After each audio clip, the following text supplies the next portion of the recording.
There are tears the world sees. And then there are the tears no one notices. The ones hidden behind polite smiles.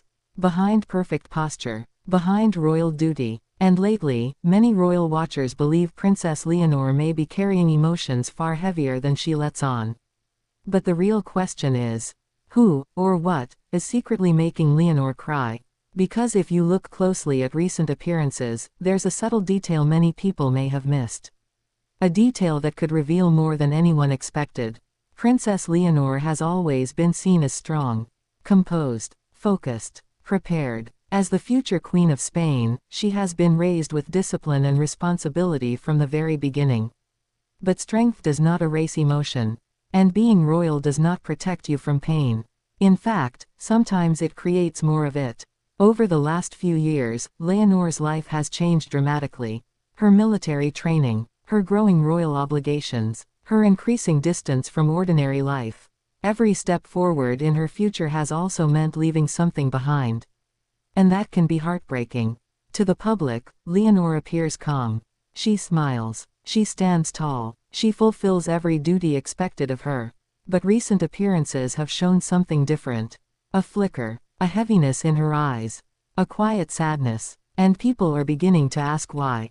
Some believe the pressure itself is the cause. Imagine being so young and knowing your entire life is already decided. Your future mapped out. Your choices limited. Your every move watched. For Leonor, there is no escaping the crown. And while many admire that destiny, it may come at a personal cost. Because behind the royal title is a young woman still discovering herself. And perhaps that's where the tears begin. But there may be more. Some royal experts believe the emotional strain could be tied to family expectations. Not conflict. But wait. King Felipe and Queen Letizia have spent years preparing Leonor for what lies ahead. Their intentions are clear: protect her, guide her, strengthen her. But even love can feel heavy when tied to responsibility. Imagine wanting to make your parents proud, while carrying the fear of failing them. That pressure alone can be overwhelming. And for Leonor, it may be constant. Then there's the bond she shares with her younger sister, Infanta Sofia. A bond many describe as incredibly close. But as Leonor's duties increase, so does the distance between them. Different schedules, different paths, different futures. That kind of separation, even within love, can hurt deeply. Could that be part of what's making Leonor emotional?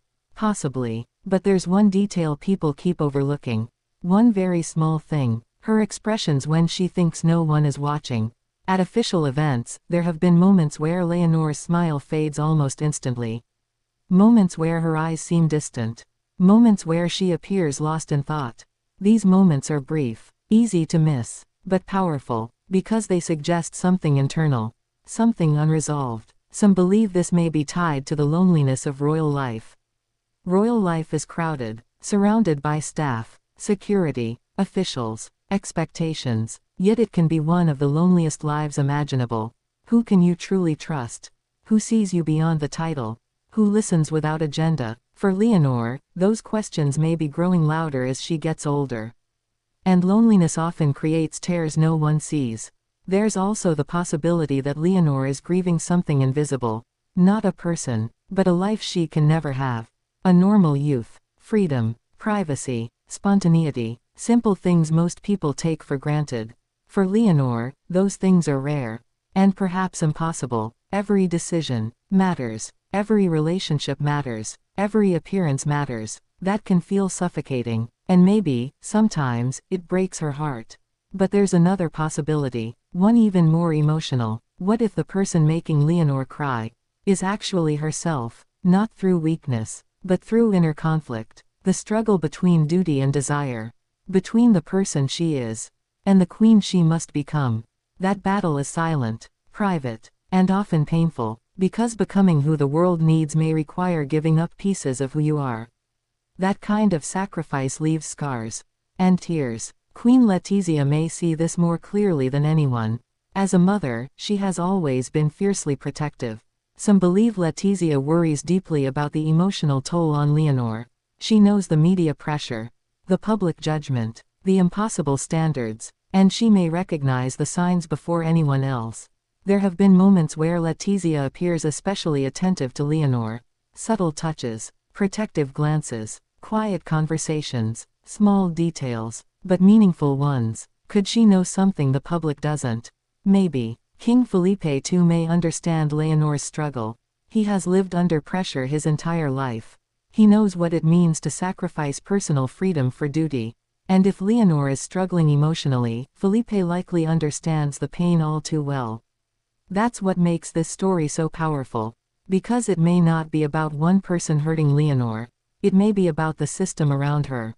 The role, the expectations, the future. A future she cannot escape. And yet, despite all this, Leonor continues. She keeps showing up, standing tall, smiling, serving. That takes incredible courage, because sometimes bravery is not the absence of tears. It's continuing even when the tears exist. And perhaps that's the detail everyone missed. Not who is making Leonor cry, but what those tears represent. Growth, sacrifice, pressure, love, fear, transformation. The making of a queen is rarely easy. It's emotional, painful, lonely, and deeply human. So who is secretly making Leonor cry? Maybe it's not a person at all. Maybe it's destiny itself. The weight of becoming something bigger than yourself.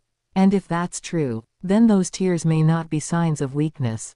They may be proof of how much she feels. And how much she is giving up.